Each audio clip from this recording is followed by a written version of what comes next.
अरे ऋषि ने कहा बेटा ये तूने क्या किया कि बेटा बेटा उन नरपति को यो श्राप हर बीज देना था। अरे इसमें परीक्षित का कोई दोष नहीं है, इसमें सारा दोष है कलयुग का। लेकिन एक काम करो बेटा, भगवान खुद कहते हैं कि मेरा दिया हुआ वचन भले झूठा हो जाए, लेकिन मेरे भक्त का दिया हुआ वचन कभी झूठा नहीं होता है। तो जाओ राजा परीक्षित को सूचना दे। हालांकि परीक्षित नहीं जानता, हमेशा मिल चुका है। जैसे आदेश मिला तो 2-4 महात्मा राजा परीक्षित के हस्तिनापुर पहुंचे। आवाज लगाई तो राजा परीक्षित बैठा रो रहा था कि मेरा कल्याण कैसे होगा। इतने में आवाज आई, राजन जागो,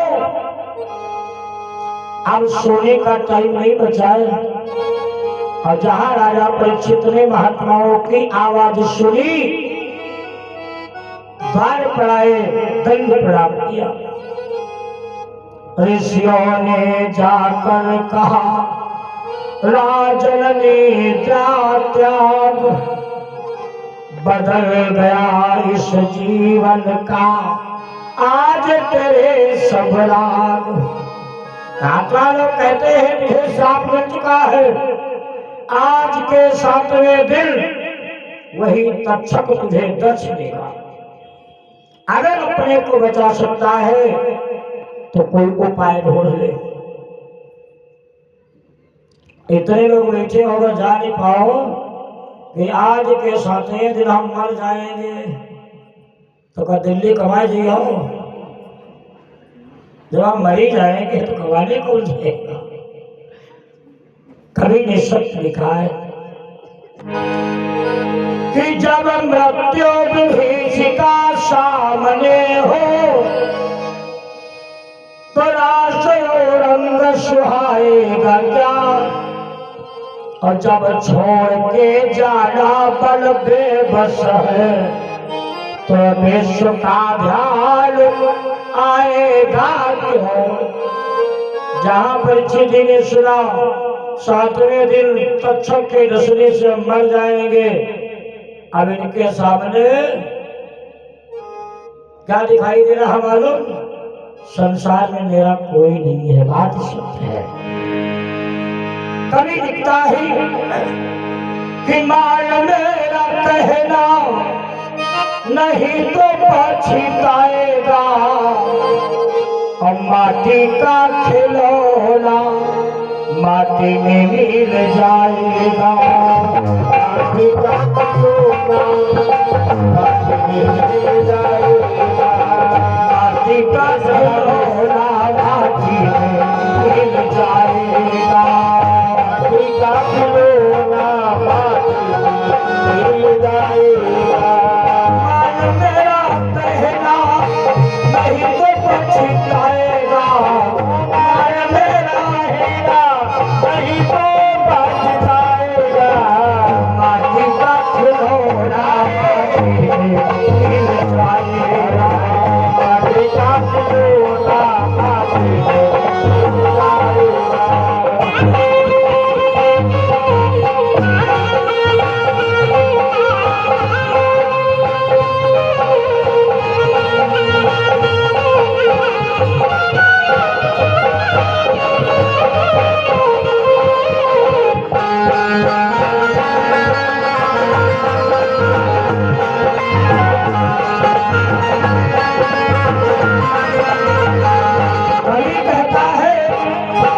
महल अरवताई सब यही रही जावे गो, अरवतारी सब यही रही जाएगा। आपकी नाकदार कोई काम नहीं आवे गो, आपकी नाकदार कोई काम नहीं आएगा। भाई भतीजा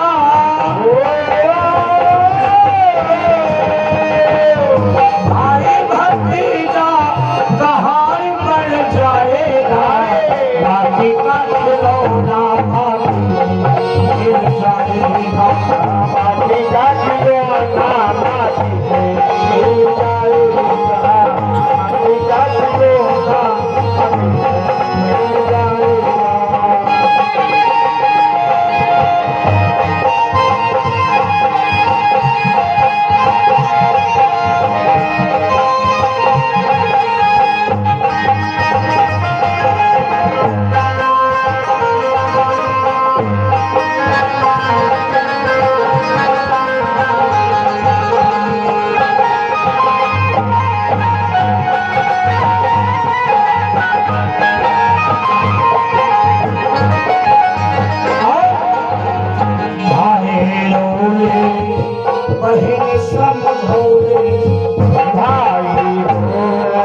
राजा परीक्षित बैठा विचार करता है, अगर मैं महल में रहूंगा, मान लो तक्षक ने दशा, तो हमें नर्क जाना पड़ेगा। इसलिए अच्छा ये कि चलो गंगा जी के किनारे बैठे चल करके। भाई गंगा जी के किनारे का तक्षक दसेगा तो कभी न कभी गंगा जी ऊपर को आएगी ना, तो लहरें लगेगी, मुक्ति मिल जाएगी।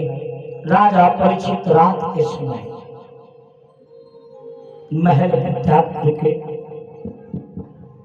जब माता गंगा जी के किनारे पहुंचे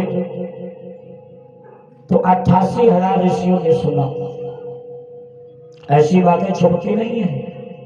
अभी किसी नेता की भैंस खो जाए पूरा देश जान जाएगा। बोलो नहीं जान गया, भैंस ढूंढी जाएगा। तो गरीब के भैया कोई रोटियां खो जाए पता ही नहीं चलती।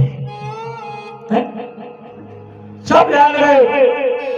जितने महात्माएं राजा परीक्षित को समझाने आ रहे, राजन परेशान न हो, परमात्मा का ध्यान करो।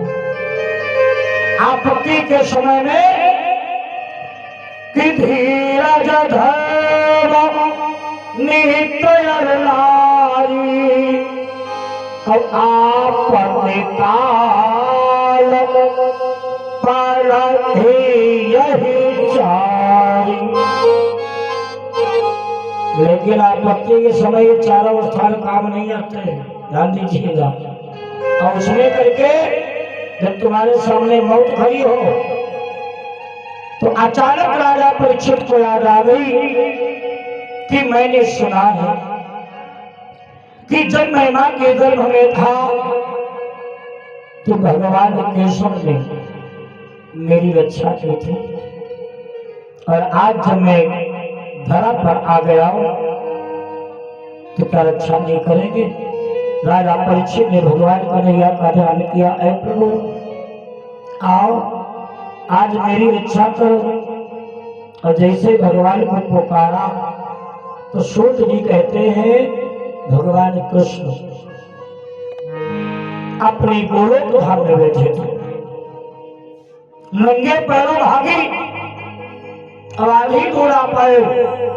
अचानक उन्हें भी ध्यान आ गया कि यहाँ पर श्राप एक ब्राह्मण का है, इसलिए मैं कुछ नहीं कर सकता हूं।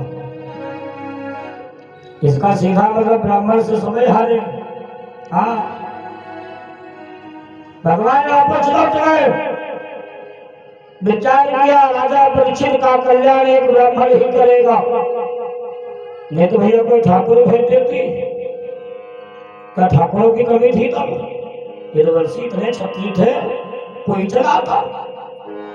लेकिन बात है ब्राह्मण की, श्राप ब्राह्मण का है, इसलिए कल्याण भी ब्राह्मण के द्वारा होगा। भगवान विचार कर रहे धरती पर कौन ऐसा ब्राह्मण है जो नैष्ठिक ब्रह्मचारी हो, बाल योगी हो। ध्यान दीजिएगा। जैसे ध्यान धर के देखा तो धरती पर कोई ऐसा ब्राह्मण नहीं था। इसलिए तो 28,000 है। 88,000 विश्व में कोई नहीं है, सबके परिवार है। तो भगवान ने सोचा अब नया ब्राह्मण बनाना पड़ेगा। हाँ? माया की, तो जैसे माया की तो नारद जी के अंदर उद्गार जागा कि चलो कैलाश पर्वत चला जाए। नारद जी ने संभाली अपनी मीरा और चल दिए भगवान का कीर्तन करते हुए कि श्रीमन नारायण नारायण नारायण नारायण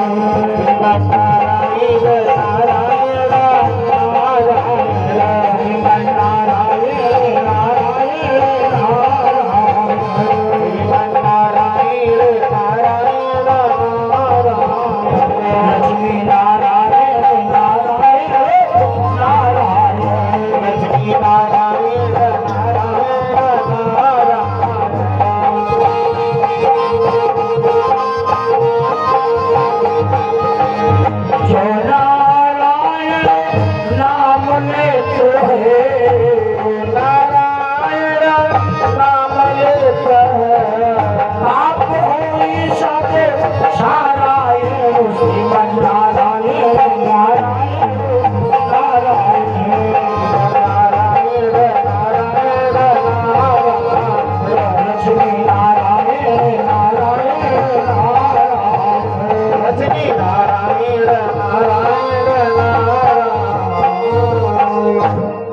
से बोले नारायण भगवान की जय हो। देव ऋषि नारद चलते चलते जो कैलाश पर्वत पर पहुंचे तो क्या देखा, माता सती अकेली बैठी है, भोले बाबा नहीं है। तो नारद जी गए, उन्होंने प्रणाम किया, भाई माता जी तो लड्डू लेकर के आई, गर्मी का महीना है, ले लल्ला लड्डू खाओ। नारद जी लड्डू खाए, जल पिया। उसके बाद बोले माँ पिताजी कहाँ है? तो मैया सती ने कहा हमें तो नहीं बता के गई कहाँ है, बात क्या है बताओ। तो नारद जी ने कहा मैया क्या भोले बाबा तुम्हें मानते हैं? हाँ, अगर किसी नारी से पूछोगा तुम्हारे आदमी तुम्हें मान रहे, बोलो क्या कहेगी? सती मैया ने कहा मानते हैं। नारद जी ने कहा झूठ, तुम्हारा पति बहुत नालायक, जोनी नारी तो तुम्हारा आदमी नालायक, मार धर हो जाएगी। सती जी ने कहा बुद्धि खराब। अरे नारद जी ने कहा नाराज हो। अच्छा एक बात बताओ भैया, क्या भोले बाबा सारी बातें तुम्हें बताते हैं? सती जी ने कहा हमें बहुत मानते हैं, बिना हमको खिलाए खाते नहीं है, बिना बताए जाते नहीं है। नारद जी ने कहा झूठ, बहुत बड़े कपटी है। सती मैया ने कहा वो कैसे? तो नारद जी बोले एक बात छुपाई है। तो सती जी सोचने पड़ गई, आखिर वो बात है कौन? नारद जी ने कहा याद कर लो फिर बताऊंगा। तब कोई बात छुपाई तो नहीं? सती जी ने कहा कोई बात नहीं। नारद जी ने कहा सुनो, भोले बाबा जो अपने गले में माला पहने खोपड़ियों की, मुंडों की, क्या कभी ये बताया है कि ये मुंड किसके हैं? सती जी ने सोचा ये तो बात बिल्कुल सही है, सारी बातें बताई लेकिन आज तक ये नहीं बताया कि खोपड़ी किसकी है। तो नारद जी बोले पूछ लेना, ये किसी और से भी प्रेम करते हैं, ये उसी की खोपड़ी है। इतना बताए कि नारद जी वहां से चले गए। अब सती मैया बहुत नाराज। एक बात और बताए दे, जब हम तुम गुस्साई थे तो कोई की आंखें लाल हो जाती, कोई का मुंह लाल हो जाती, कोई की आंखें फड़फड़ाने लगती, कोई के शरीर को फैला करते मारे गुस्सा। तो आदमी जान जाते क्रोधित तो है, लेकिन जब माता लोग नाराज हो गए तो कैसे पहचानी हो? ना इनकी आंखें लाल होती, ना वाठे फड़फड़ाती, जहाँ तो क्या होते, इनका मुंह फूल जाते। भोले बाबा आए, सती जी बहुत नाराज। शिव जी ने कहा सती मैया बैठी थी उत्तर मुखा, खट से घूम गई पश्चिम मुखा, कहीं गाल फूले है ना। शिव जी ने कहा सती प्यास लगी है। सती जी दक्षिण मुखा घूम गई। ये जो नाराज हो बोलती नहीं, बिल्कुल मौनी बाबा कत्तो तुम कहो हमें खा लेती, जान लो नाराज। शिव जी बोले सती क्या नाराज हो? तो सती मैया उठ के खड़ी हो गई, जान गए नाराज है। पहले देखो खूब भवन बनते थे, कई कई नाराज नहीं, खूब भवन जाए के लेट गई। दशरथ जी जान गए कि नाराज है, आवाज कर ली, हाय पता ही नहीं लगा कि कत्ते खन नाराज, कत्ते खन खुश हो। शिव जी ने कहा प्यास लगी है, जल पिलाओ। सती जी बोली नहीं है, गई जल लेके आई, लोटा पटक दिया। कहूँ ध्यान दियो, ये जो प्रेम खोए पी है, अच्छा यहाँ कौन खा लो, अगर गुस्सा भई तो लोटी नहीं है, हम थकीम जाता है, लो बच्चा जान लो नाराज है। शिव जी ने जल पी लिया, का बात क्या है? तो सती जी बोली तुम बहुत बड़े कपटी हो, अब मोह भरा। तो शिव जी ने कहा मैंने कोई कपट नहीं किया। ऐ सती, मैं तुमको जितना मानता हूं संसार में मैंने केवल तुमसे ज्यादा अगर किसी को माना है तो अपने राघव को माना, इष्ट देवता को। सती ने कहा एक बात तुमने छुपाई है। शिव जी ने कहा कौन? सती मैया ने कहा सुन, ये जो गले में माला पहने हो, बताओ हमारी कौन सोबत है जिससे तुम प्रेम करते हो? ये उसी के शीश है ना? शिव जी ने कहा सती, क्या यहाँ पर नारद जी तो नहीं आए थे? क्योंकि ये बात केवल नारद जानता है कि किसकी खोपड़ी है। सती जी ने कहा आया तो था। शिव जी समझ गए सारी आगी लगाई नारद की है। मैया सती ने कहा स्वामी बताओ। तो भगवान शिव ने बताया देवी मैं तुमसे इतना प्रेम करता हूं, जब जब तुम मर जाती हो तब तब तुम्हारा शीश काट करके यादगार के लिए अपनी माला में पिरो लेता हूं। जैसे मैया सती ने ये सुना, आंखों में घुचघुचा भरा है, बोली स्वामी एक बात बताओ, इसका मतलब आप इतनी बार मर चुकी है, तुम कितनी बार मरे? शिव जी ने कहा एक बार नहीं। तो मैया सती ने कहा कोई जड़ी बूटी खाए बैठे हो कि आप अमर है मैं मर जाती लेती जन्म दोबारा,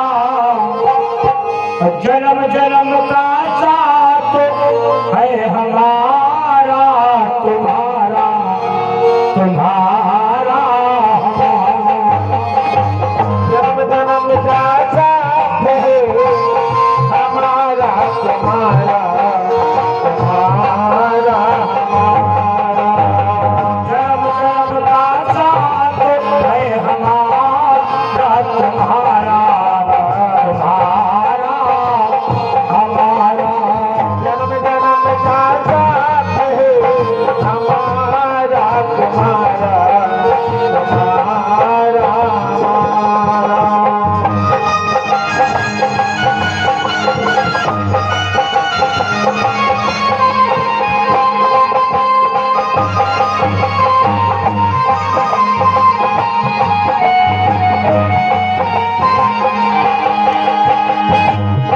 सती जी बोली स्वामी प्रीति हमारी भोला है पावन बरदानी,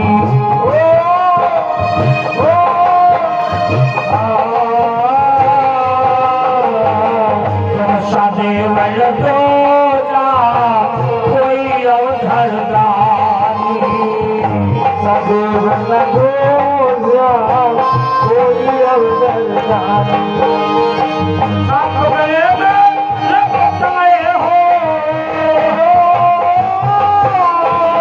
आप गले में लपटाए मस्तक पे चंद्रमा खार, जन्म जन्म का साथ है हमारा तुम्हारा हमारा हमारा, जन्म जन्म का साथ है हमारा तुम्हारा तुम्हारा।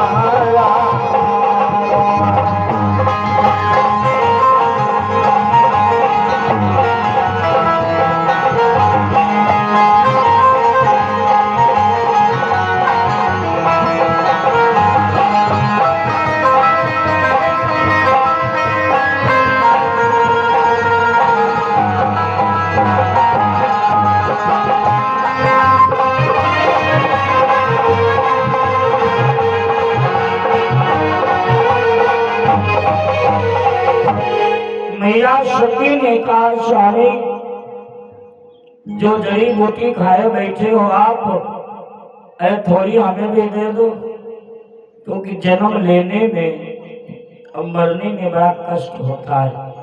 जन्म मरत कितना कष्ट होता मालूम? जैसे एक बिच्छू डंक मारे जितना दर्द होता है, ऐसा 100 बिच्छू एक साथ डंक मारे। इतने कष्ट होता है जन्म लेने में और इतने कष्ट होता है शरीर छोड़ने में। लाल स्वामी तो शिव जी बोले हमें अमर कथा मालूम है। तो सती जी ने कहा कपटी न कहो, क्या कहो बताओ? अगर कपटी न होते तो हमें भी अमर कथा सुना देते, बार बार मरती नहीं मैं, सच्चा प्रेम बना रहता। आज सुनाओ। तो भगवान शिव ने कहा ये अमर कथा सुनाने के लिए स्थान चाहिए, नहीं तो जो भी कथा सुनेगा वो अमर हो जाएगा। तो मैया सती जी ने आदेश दिया गणों को जाओ, जो भी कैलाश पर्वत पर है, चींटी चीता चिड़ैया जानवर पशु सबको भगा दो। अब घर धोए भाई, कैलाश खाली होने लगा। लेकिन त्रिशूल ने क्या देखा? एक बांझ अंडा, वो भी तोती का। तो त्रिशूल ने विचार किया ये तो वैसे बेकार है भाई, इसमें कुछ है ही नहीं, पड़ा रहने दो। लेकिन त्रिशूल ये बोल गया भगवान की कथा है अमृत, और अमृत का काम है मरे को जिंदा करना। ये बोल गया। सब आई मैया आप कथा सुनो। सती माता हाथ जोड़ के बोली स्वामी आप कथा सुनाओ। शिव जी ने कहा सुन लो, कथा तो सुनाऊंगा लेकिन शर्त है। एक ही कथा कहने वाला यहाँ पर है और एक ही कथा सुनने वाला, दो लोग तो नहीं है। का शर्त ये है तुम बीच बीच होकारी भरती रहोगी, और दूसरी शर्त है सोओगी नहीं। और अगर तुम सो गई तो सती याद रखना तुम अकाल मौत मरोगी। बहुत स्पष्टवादी है भोले बाबा। तो सती जी ने कहा ठीक है। अब कथा चालू हुई। सती जी बार बार होकारी भर रही, जैसे कहीं पर भी बैठे हो, कहीं एक राजा रहा है, कहीं हूँ, कहीं अग्रानी रहा है, कहीं हूँ, होकारी भरते भरते। अच्छा भगवान की कथा है फूलों की सेज, नींद कहाँ आती है? जहाँ सुख मिलता है। तो भगवान की कथा सुखदायी नहीं है। अन्य जगह जाओ नींद नहीं आएगी, लेकिन कथा में नींद जरूर आएगी। इसलिए बार बार जयकारा लगाया जाता है। सती जी कथा सुनते सुनते सो गई कि कथा न सुन पाए, नींद के मारे कथा न सुने,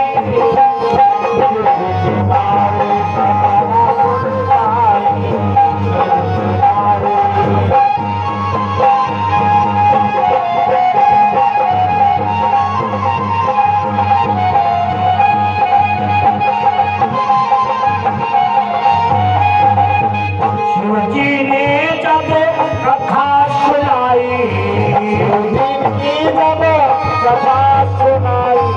शिवजी ने जब कथा सुनाई, सती न सुन पाए, नींद के मारे न सुन पाए, नींद के मारे न सुन पाए, नींद के मारे।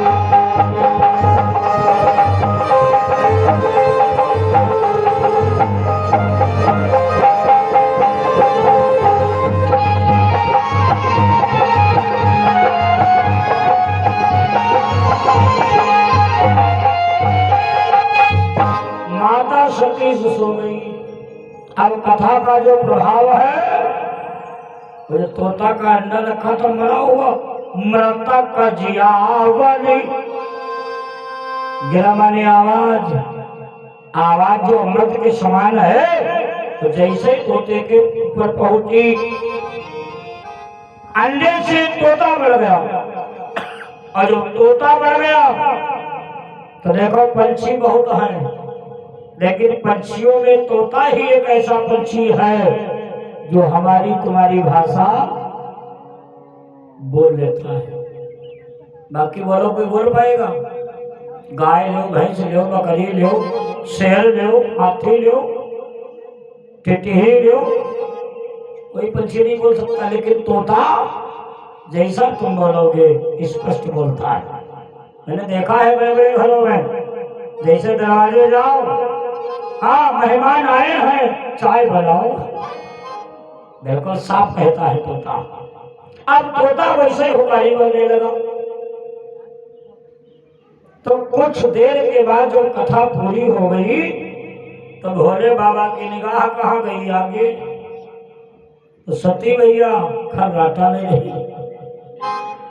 शिवजी ने कहा सती, सती एकदम चौकी, जैसे कोई सावत हो के कान बोल दो परीक्षा, एकदम चौकी। सती चौकी क्या है? तो भोले बाबा ने कहा सो रही थी, और जब सो रहा हो गलती मान नहीं सकते, झगड़ा कर गई लेकिन गलती नहीं मानी। सती ने कहा ना हम सोई बनाई के। तो भोले बाबा कहीं तुम सोई वगैरह भाई होकारी कौन बना? तो कहीं हाँ आँखी लाग गई है, मतलब गलती नहीं माने। शिव जी ने आदेश दिया जाओ कि जा करके इसका वध कर दो। इसका मतलब है अभी लीला में कुछ कसर है भाई। अमर कथा सुनने वाला जब अमर हो जाता है तो शिव जी ने आदेश क्यों दिया कि जा करके इसका वध कर दो। आदेश तुम्हें मैं देता हूँ,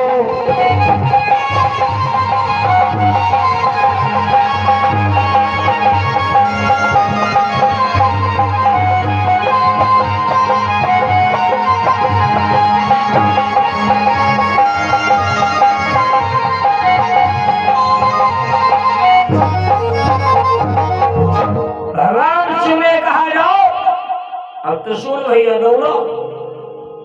अरे त्रिशूल दौड़ा तो तोता भागा। ये बात कब की है? रात की कथा रात में हुई थी। रात में सन्नाटा होता है, बात बढ़िया समझ में आती है। अब आगे आगे तोता, पीछे पीछे त्रिशूल। तोता तीनों लोक में भाग फेरा, लेकिन कहीं पर भी छुपने का स्थान नहीं मिला। सवेरा हो रहा था, ये जो सूर्य भगवान है ये निकल रहे थे, और जिन्होंने 18 पुराणे लिखी है इनकी घरवाली रूमा देवी, उन्होंने स्नान किया और लोटा में जल भर के सूर्य भगवान को अर्घ्य दे रही थी। अचानक जमुहाई आ गई। जमुहाई जब आवत तो मैं स्प्रिंग ने लगी वहां, भला कोई स्प्रिंग है कुछ नहीं। जहां जमुहाई आई वो अपने आप खट खुला बैठी। तोते की निगाह पड़ गई। तोते ने सोचा इससे बढ़िया सेफ कमरा अब हमें कहीं नहीं मिलेगा। तोता भागता हुआ गया और रूमा देवी के मुंह में गुरुप से घुस गया, और जैसे मुंह में घुसा तो मुंह टप बंद। मुंह कत्तो फैला होए तने उसरा भड़का, जहां मुंह में घुसो मुंह बंद, और जब मुंह बंद होगा तो लार जरूर घोटोगे। जैसे रूमा देवी ने लार घोटी, तोता सीधे पेट के अंदर। अब त्रिशूल गया, कहता है मेरा चोर बाहर निकालो, नहीं तो पेट फाड़ दूंगा। व्यास जी बैठे माला जप रहे थे।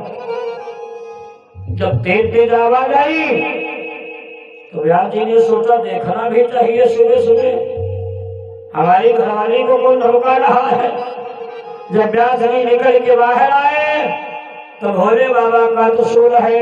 प्रेम से बोलिए शंकर भगवान की जय। व्यास जी हाथ जोड़ के बोले, ऐ त्रिशूल, मेरी घरवाली ने क्या अपराध किया है? तो त्रिशूल बोला, मेरा चोर तुम्हारी घरवाली के पेट में घुसा बैठा।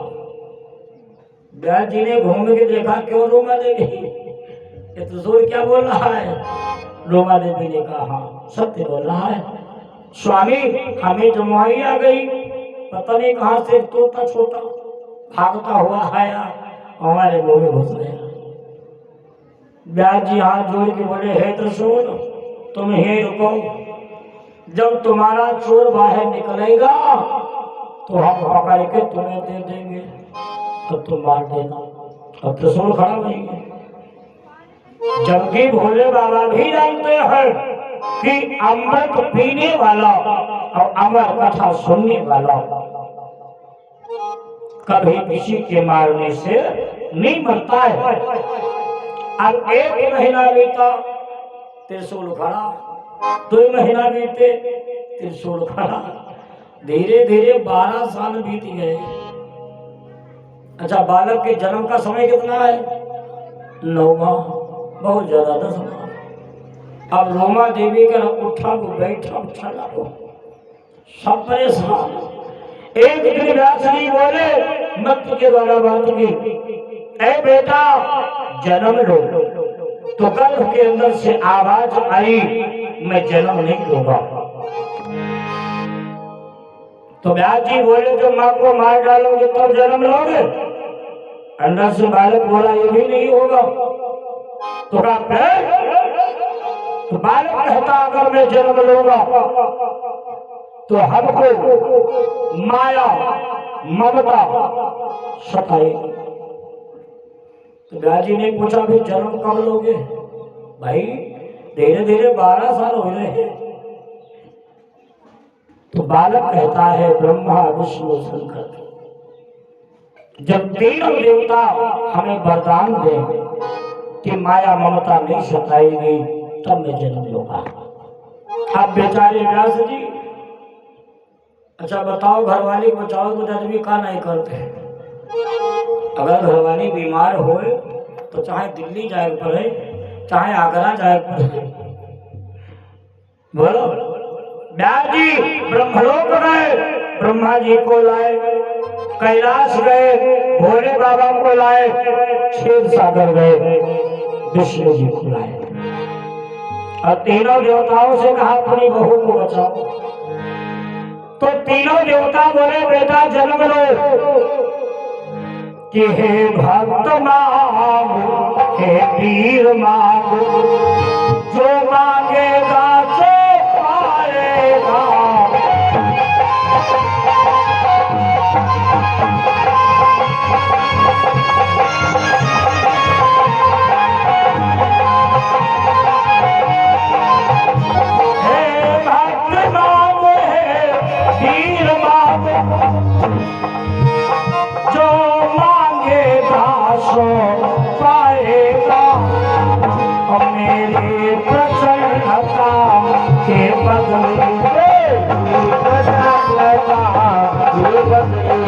मेरी प्रसन्नता के बदले तो भी प्रसन्न हो जाएगा।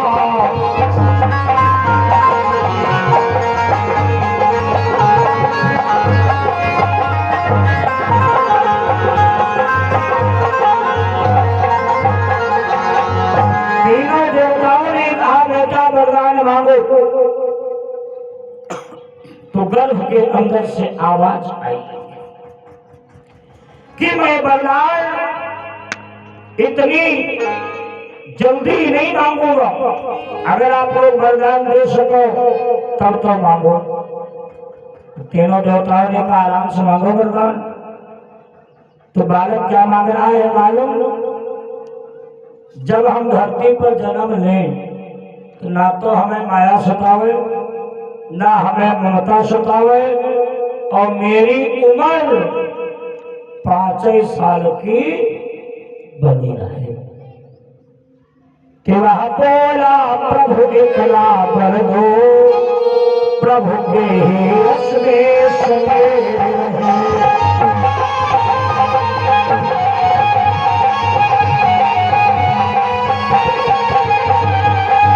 कि वह बोला प्रभु तो ना पर दे,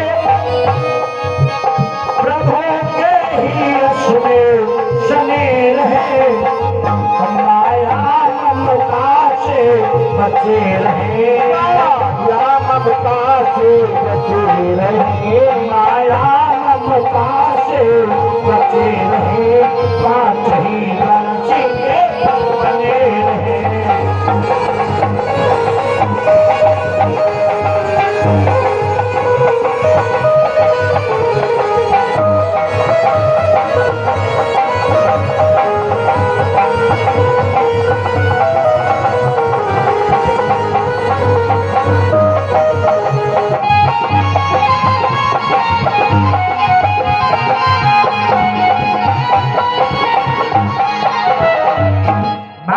कहा ना मुझे माया सतावे न ममता सतावे, तो मेरी उम्र 5 साल की बनी रहे सदैव।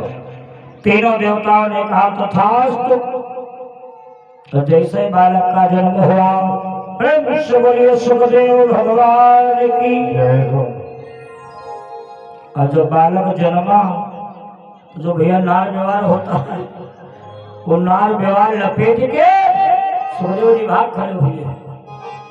जनमत है दुख सुख निरख, नारा लपेटे अंग, अभाज चले सुख मोह बस, बन लगे व्यास हो संग। जैसे सुखदेव जी भागी तो व्यास जी पीछे पीछे दौड़े कि यम प्रबल कमल पे तम पे तक्रम, और दे पायनो विरह का तरया जुह्याव, प्रेति तलमय तया तरबो भिनेन्दो, तम सर्वभूत हृदयम मुनि मारतोस्मि। व्यास जी बिरही कातर की भांति रोते जा रहे हैं, बेटा थोड़ा रुक जाओ, थोड़ा रुक जाओ। अकेला पुत्र रहेगा इसका सुखदेव ध्यान दीजिएगा, पूरा जीवन बीत गया, कोई बेटा नहीं हुआ। तोता मैनाए हंसी उड़ा रहे, देखो इतने विद्वान होकर के व्यास एक बालक के रो रहे। अरे हमारे पता नहीं कितने बालक चले गए, मैं नहीं रो रहा हूं। व्यास जी कहते हैं बेटा थोड़ा रुक जाओ, बात सुनो पिछले जाना। सुखदेव जी चलते चलते गए, आगे एक सरोवर बना है, उस सरोवर पर नारियां स्नान कर रही थी। सुखदेव जी निकलते चले गए, नारियां स्नान करती रही, और जैसे व्यास जी को आता हुआ देखा, नारियों ने वस्त्र पहन लिए, व्यास जी खड़े हो गए।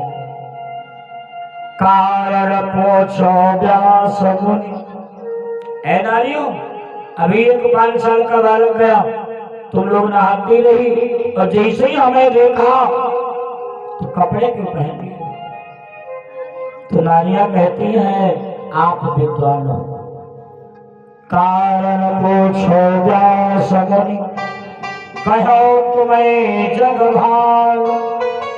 भैया पर विद्वान हो, हर चीज का नॉलेज है, और परमहंस सुखदेव के नारी पुरुष समान।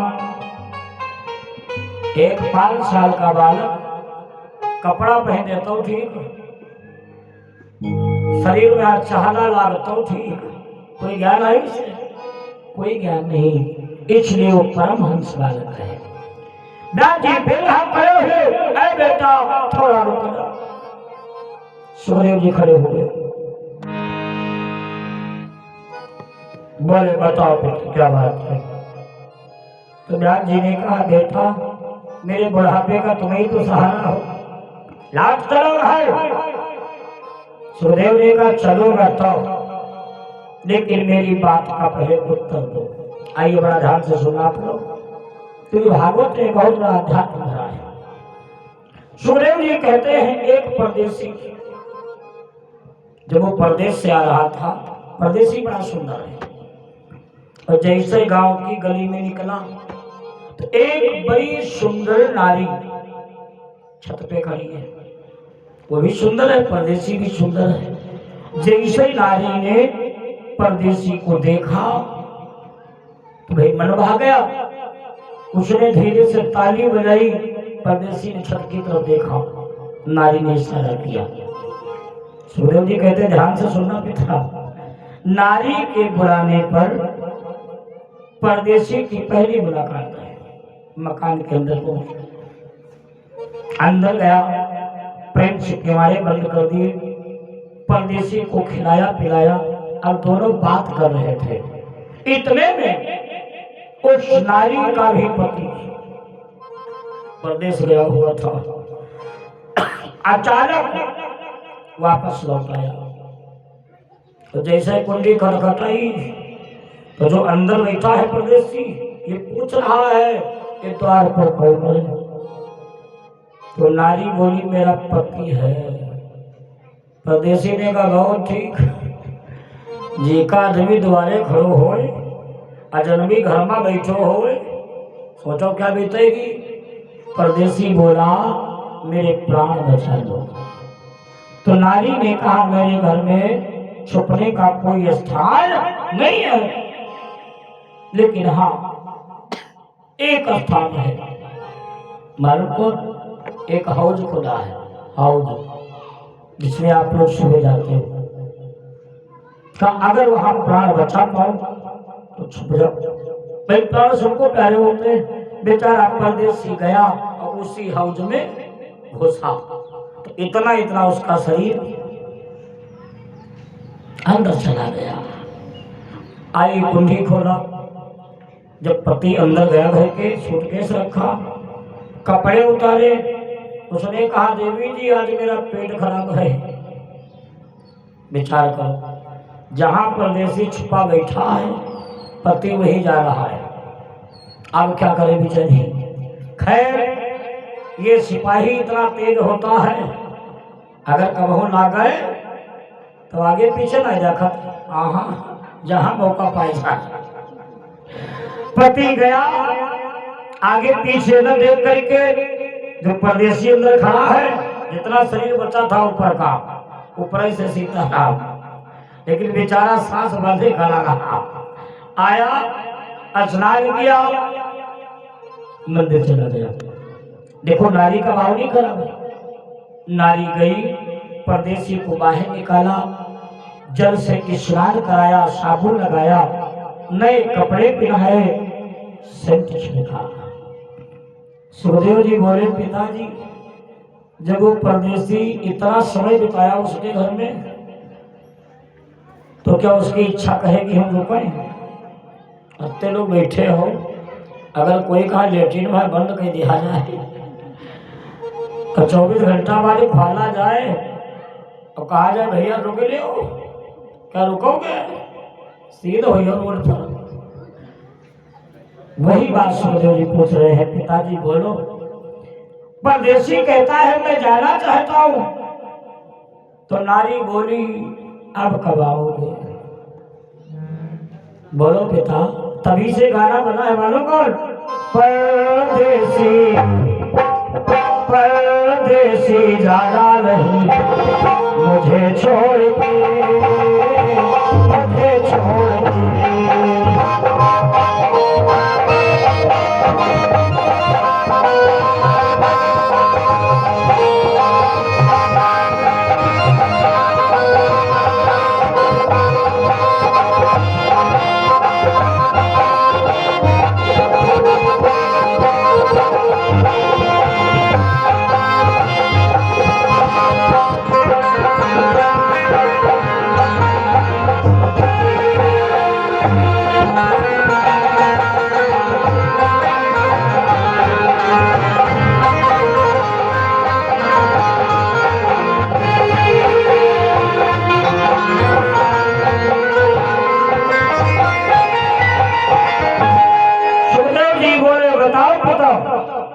वो नारी परदेसी से कहती है अब कब आओगे? क्या वो परदेसी दोबारा पुराने पर जाएगा?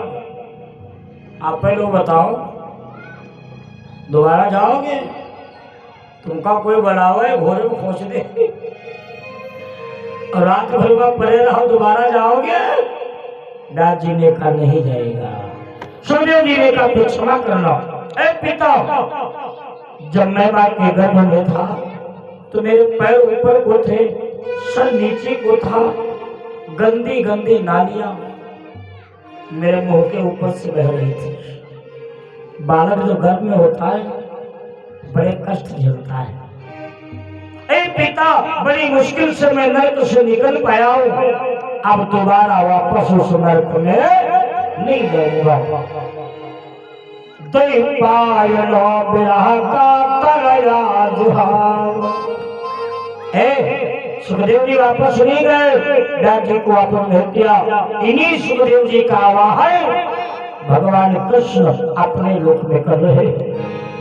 आइए दो बात कीर्तन बोले कि सिया राम कहो, सिया राम कहो, सिया राम कहो, सीता राम कहो, सिया राम कहो, सिया राम कहो,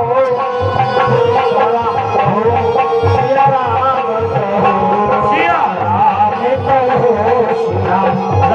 कहो, सिया राम कहो, सिया राम कहो, सीता राम कहो, सिया राम कहो, सिया राम कहो, सिया राम कहो, सिया राम कहो, सिया राम कहो, सीता राम कहो, सिया राम कहो, सिया राम कहो, सिया राम कहो, सीता राम कहो, सिया राम कहो, सिया राम कहो, सिया राम कहो, सिया राम कहो, सिया राम कहो, सीता राम कहो, सिया राम कहो, सिया राम कहो, सिया राम कहो, सिया राम कहो। यह नाम बड़ाई तेरा है, नाम बड़ा बलदेया है, लगता नहीं पैसा तेरा है, लगता नहीं पैसा तेरा है। सिया राम कहो, सिया राम कहो, सिया राम कहो, सीता राम कहो, राम कहो, सिया राम कहो, सिया राम कहो, सिया राम कहो।